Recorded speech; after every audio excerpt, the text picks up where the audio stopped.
Hello, everyone, and welcome back to Special Education News and Noteworthy, the podcast where we break down the latest news impacting special education across the country and talk about what it means for students, families, educators, and advocates. Before we jump in, if you're enjoying these weekly conversations, make sure you follow the podcast wherever you listen so you never miss an episode. And if you have a minute, we'd really appreciate it if you'd leave us a 5-star rating. It's a simple way to support the show, and it helps more families, educators, and advocates find us. This week, we're talking about significant increase in special education complaints, a new diploma and employment pathway for students with disabilities in Kentucky, continued delays in implementing special education legal orders in New York City, concerning staff challenges in San Diego, and a major new investment in special education in Charleston County. We're also going to be talking about some of the bigger themes connecting these stories, particularly about options families have when something goes wrong and why implementation matters just as much as what's written on paper. So let's get started. Our first story comes from EdSource and looks at a significant increase in the number of families and advocates turning to the state complaint process. According to survey data collected by the Council for Exceptional Children and the National Association of State Directors of Special Education, 31 state education agencies reported a 46% increase in written special education complaints in just one school year. Those states received 7,907 written complaints during the 2024 to 2025 school year, and that number jumped up to 11,523 complaints in 2025 to 2026. A written state complaint can be filed when someone believes a school or district has violated a requirement under the IDEA, and it triggers an investigation by the state education agency. There probably isn't one explanation for the increase. Special education leaders pointed to continued staffing shortages and underfunding, but they also raised concerns about reduced capacity at the Federal Office for Civil Rights and a growing perception among families that the federal government is becoming less responsive to their concerns. And it's important to say that a 46% increase in complaints doesn't necessarily mean there were 46% more violations, but it does tell us that significantly more people are turning to formal systems to try to resolve their concerns. Yeah, so when I first read this, I read this earlier this week because I actually posted about it on LinkedIn myself. And I remember when I first read it, I was like, holy moly, like 46% is like astronomically, That's it's big, yeah.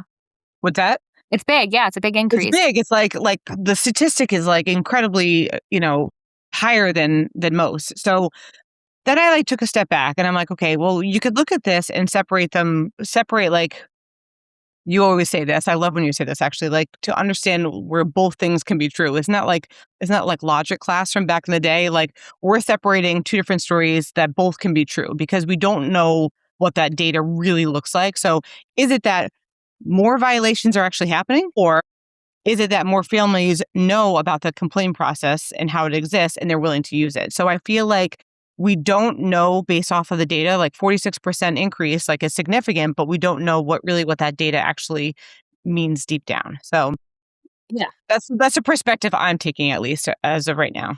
Yeah, and most likely it probably is a mix of those things because it rarely is it ever just one thing that is influencing something like this across so many different states. So there probably is a mix, right? It probably is a mix of people going more to this way because there's a better understanding of their rights, and there's a lot of distrust right now going on because things are so uncertain in special education. Maybe they're doing this now because there's just such a big shakeup going on. And also, like they were saying in the story, there are shortages of staffing. There is some non-compliance going on because of that, and probably other reasons as well. So I think it's a mix of things. Mm-hmm. Of course, keeping in mind that, like they said, the increase isn't necessarily that there are truly more violations happening. Right. It could be a number of things. Here's hoping. Okay, second story comes from UKYT in Kentucky, where a new law is changing the graduation pathway for thousands of students with moderate to severe disabilities. Beginning with the 2027-2028 school year, students who complete a modified curriculum will be able to earn a new alternative high school diploma. Previously, many of these students left school with a certificate of completion rather than a diploma. One Kentucky special education teacher estimates the change could affect about 4,500 students. But there's another important part about this law, and this is the best part. House Bill 562 is also intended to establish a process for connecting students with employment after graduation.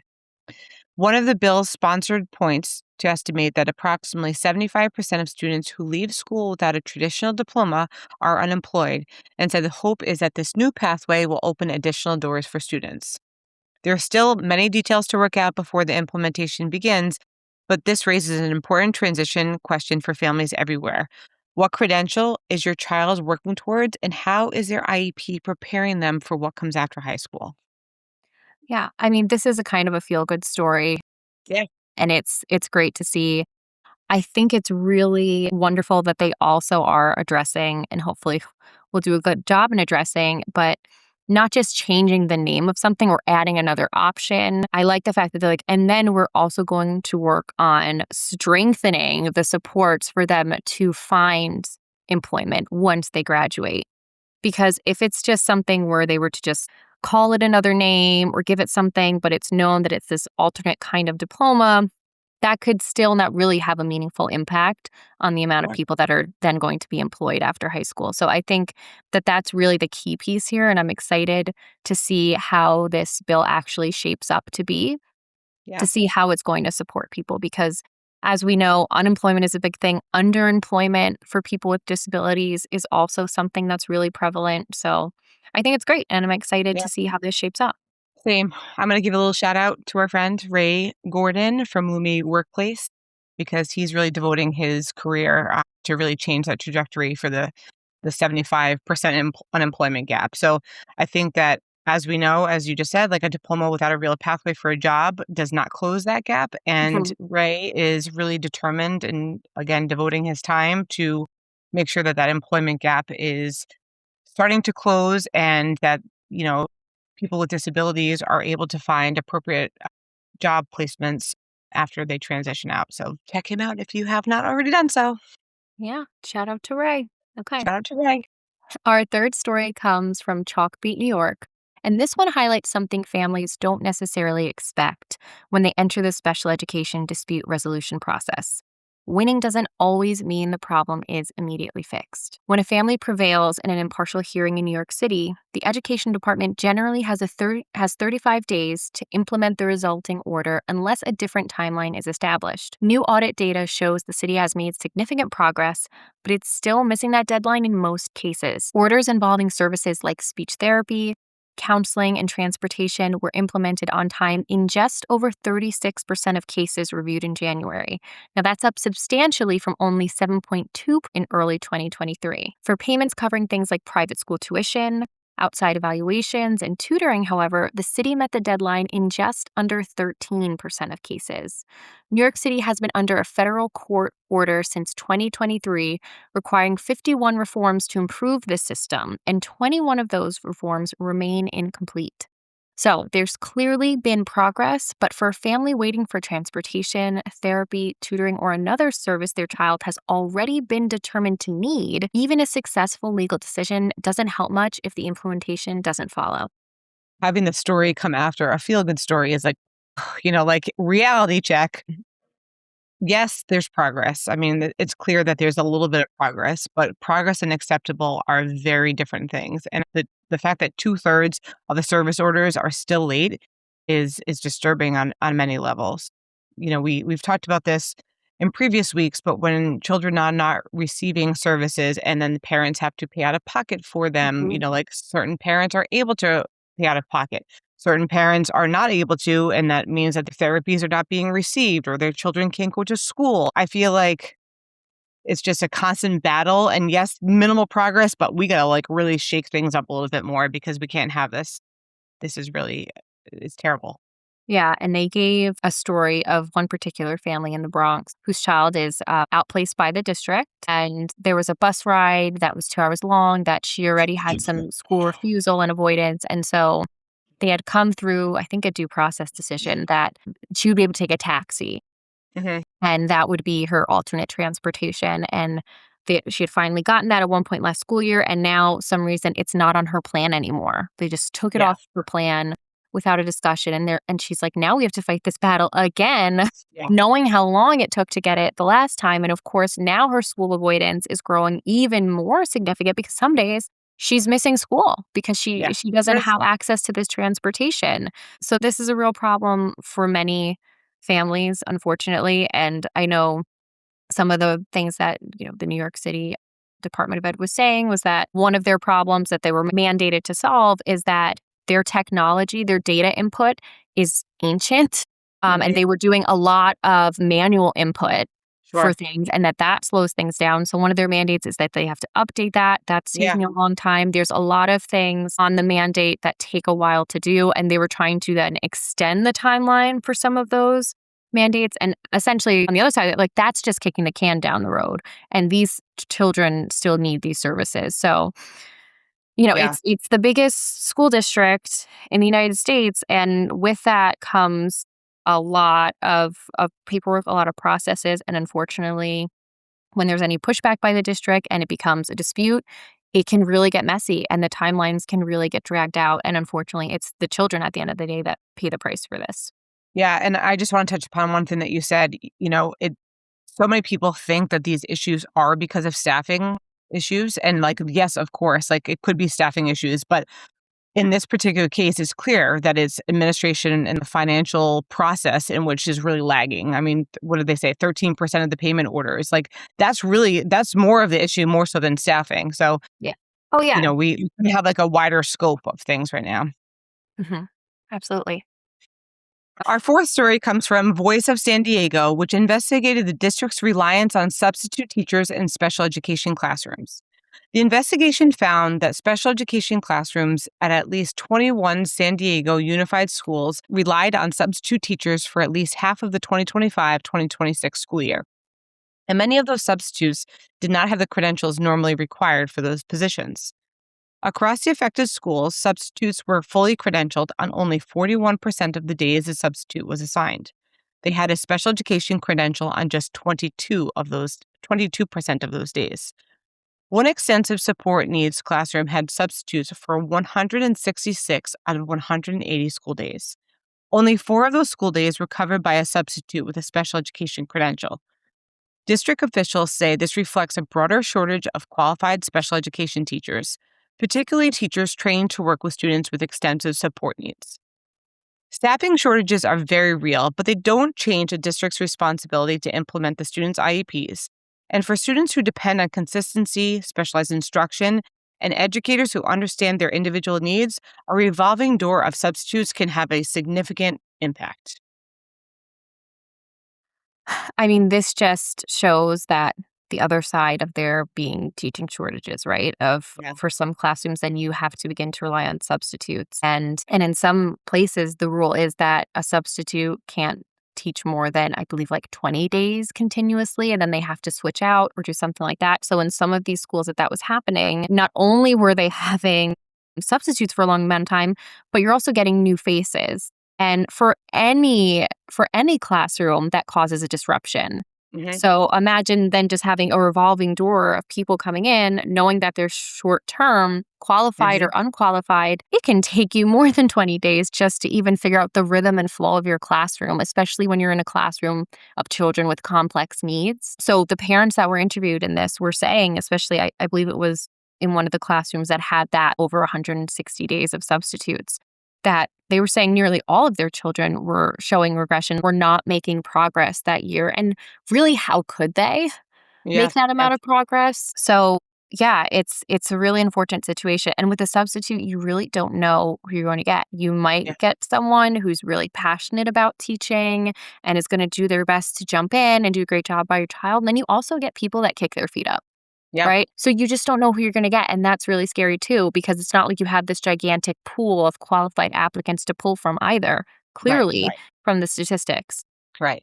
I mean, the substitute situation in general, well, about this particular article was disturbing, but the Yeah. fact that within a special education classroom, they didn't have the special education credential, that Mhm. that I found more disturbing because we're trying to make sure that children's IEPs are in compliance, etc. I remember when I was a newbie teacher and I had certification in many other states, 3 different Uh-huh. states. My husband's job had us move a couple times. And I remember going to a district where I had, again, special education degrees and in 3 different states, and I went to get a substitute teaching job at this particular district, and they denied me because I did not have the certification. And I remember thinking at the time, like, "What? Like, how could they not?" But the caliber of teachers that they had in that particular school district was so highly ranked that, like, of course, it makes sense now that they weren't just going to have me, who had certifications in other states, not knowing my credentials, not being familiar with their district and, or even their state for that Mhm. matter. But I remember feeling like really like discouraged at the time. It did push me to get my certification in that state. But at first I was like, why would they not allow this? I'm a special education teacher. They need these special Mhm. education teachers for subs, but they really had high expectations and they made sure that you were fully certified in the areas in which they were looking for. So props to those districts to stand by that. But Yeah. I know I that mean, shortages is no joke. yeah, and some of them were saying that they were closing classrooms Yeah. and combining them because Yeah. this is what they had to do from the shortage. And then still with closing combining classrooms, having to really scavenge for suitable substitutes. Yeah. So, I'm sure some districts have a harder time than others, but For sure. so our final story comes from Live 5 News in Charleston, South Carolina, and gives us a different look at the special education staffing issue. Charleston County School District is making its largest investment in special education to date, committing $3.5 million in new funding for the upcoming school year. The district is also adding more than 40 employees with the goal of reducing class sizes, increasing one on one instruction, and strengthening interventions for students with disabilities. It's also launching a new program called Thrive for Students in kindergarten through 8th grade that focuses on well being and behavioral health, along with a partnership with the Medical University of South Carolina to bring a medical team alongside school nurses, counselors, and special education staff. District leaders say they're making the investment in part because there continues to be a gap between outcomes for students with disabilities and their peers. And one part of this story that stood out to us is that the superintendent has emphasized that the district plans to measure whether these investments are actually working. Because funding special education is important, of course, but ultimately the question is whether those investments translate into better services, access, and better outcomes for these students. I am so happy that there's actually a follow-up to see whether or not the investments are worthwhile. Again, experience, I've been in districts where they have just spent like countless amount of money and their budget on specifically special education tools and programs, and it was just kind of like there was no professional development on it. There was no Mhm. follow through to see whether or not they should keep it or they should tweak it. And they just got some funding, so they were able to just purchase things, but like it was just there to make such an investment and then just to have a follow up on it. And of course, with such an investment, they're going to have to make sure that there's some type of metric or something Yes. that they follow for check ins to see whether or not it has worked. But it's just really awesome. Like props to Charleston. This is great.